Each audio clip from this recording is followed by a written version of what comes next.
kitabu sette toujours babu 169 darsu en kariyadu salihina i'anatu rafiq ɗum ko wallitagol wondiɓe ɓen bimana ɓe on ɗa voyage ɓen fil babi ino e ngal dambugal hadiseje kathiratun ɗuɗuɗe taqaddamat ɓe feƴƴino tode ko hadise won hadise oɗo ko Allah daali wallahu Allah fi awni al abdi himo e wallugol jeyaɗon ma kana al abdu fi awni akhihi wa hadise go kanelaɗo ma kullu ma'rufin kala moƴƴere nde goɗɗo waɗani goɗɗo sadakatun ko sadaka ashbahiha e ko nandi so tawi ɗi hadiseji wa nabi saidin al khudri radiyallahu anhu qala baynama nahnu tumana tawno tummenen fi safari men e nder voyage iri ja'atuma nde arno rajulun gorko ala rahilatin mo hoore mbaɗɗateri lahu wonandemo mbaɗɗateri makko legoy fa jala woni yasrifu himo yiila basaraw gete makko ɗen laɗɗe gete yaminan wa shimalan nano e ñaama fa qala rasulullah sallallahu alaihi wasallam make man kana ma'ahu kalam mo laati wondude muɗum fadlu jaharin bi mana ko ɓurti e dépense makko on kala mo tawata hino wondi e muɗum fadlu jaharin ko luttata e ɓaawo waɗɗe temba alegoy marɗo mbaɗɗateri sekkuru legoy falya'ud bihi ko ɗum woni yo kontu ɗum yo hebil ɗum alaman la zahara lahu e dow on mo mara ɓaawo waɗɗe tengo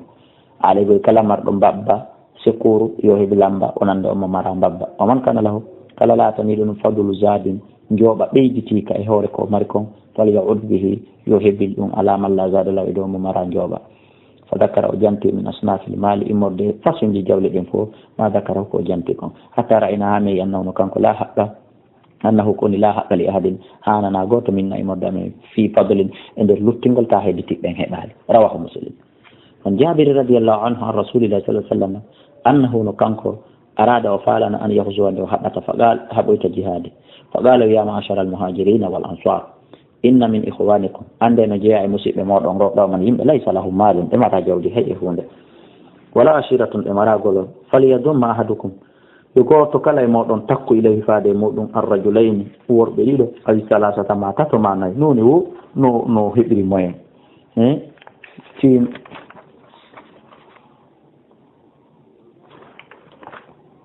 nam famali ahadina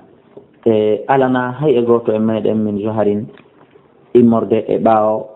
yahamuluhu mba o waɗɗoto illa famali ahadina tawi alana goto ene min jaharin immorde e ɓaawo ko ɗum woni ɓucculegoy yahamuluhu mo gasata waɗɗade illa ugubata sowna uguba yani ka ugubatu ahadihim wono battane goɗɗo e maɓɓe qala wi fa damamtu ilayya on say min mi taski en ismayni ɗiɗi aw salasatan ma ɗum tato maali alanalan illa ugubatun sowna uguba ka aqabati ahadihim siwona wattande goɗɗo e maɓɓe min jamali immorde ngeloba amban rawahu abu dawuda wa anhu jettama e makko qala o maki kana laatiki rasulullah sallallahu alaihi wasallam yatakhallafa himo accayno himo tultayno fil masir e nder yaho gongo fa yusuji da'ifa o daginana luuɗo go bi mana o ƴetta jewɗo makko o jonnamo maraligoy wa yurdifu e kanko o yilto wayadu lahu